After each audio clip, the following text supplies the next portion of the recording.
Alaikum. Peace to you all. My name is Saba Ahmed. I'm a law student at American University. I am here to ask you a simple question. I know that we portray Islam and all Muslims as bad, but there's 1.8 billion Muslim followers of Islam. We have 8 million plus Muslim Americans in this country, and I don't see them represented here. But my question is, how can we fight an ideological war with weapons? How can we ever end this war? The jihadist ideology that you talk about, it's an ideology. How can you ever win this thing if you don't address it ideologically? Great question. I am so glad you're here, and I am so glad you brought that up because it gives us an opportunity to answer.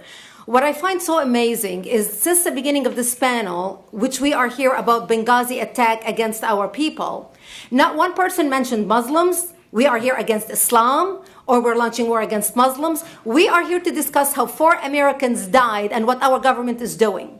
We were not here to bash Muslims. You were the one who brought up the issue about most Muslims, not us. And since you brought it up, allow me to elaborate with my answer. There are 1.2 billion Muslims in the world today. Of course, not all of them are radicals. The majority of them are peaceful people. The radicals are estimated to be between 15 to 25%, according to all intelligence services around the world. That leaves 75% of them peaceful people. But when you look at 15 to 25% of the world Muslim population, you're looking at 180 million to 300 million people dedicated to the destruction of Western civilization.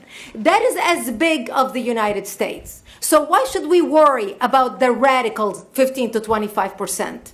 Because it is the radicals that kill. Because it is the radicals that behead and massacre. When you look throughout history, when you look at all the lessons of history, most Germans were peaceful. Yet the Nazis drove the agenda. And as a result, 60 million people died. Almost 14 million in concentration camps. 6 million were Jews. The peaceful majority were irrelevant. When you look at Russia, most Russians were peaceful as well. Yet the Russians were able to kill 20 million people. The peaceful majority were irrelevant. When you look at China, for example, most Chinese were peaceful as well. Yet the Chinese were able to kill 70 million people. The peaceful majority were irrelevant. When you look at Japan prior to World War II, most Japanese were peaceful as well. Yet Japan was able to butcher its way across Southeast Asia, killing 12 million people, mostly killed with bayonets and shovels. The peaceful majority were irrelevant. On September 11th in the United States, we had 2.3 million Arab Muslims living in the United States.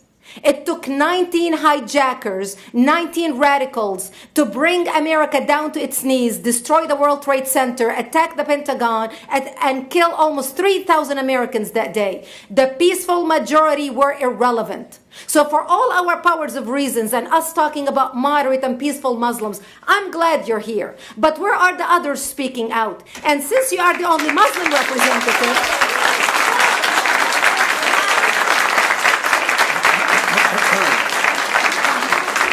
applause till the end.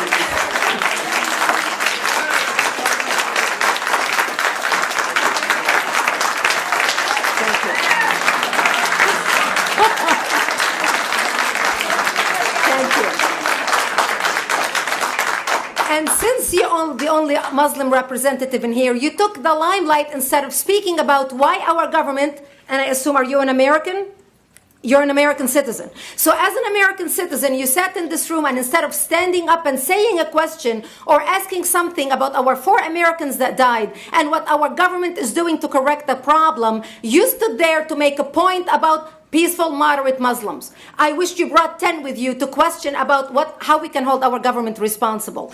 It is time we take political correctness and throw it in the garbage where it belongs and start calling it fair.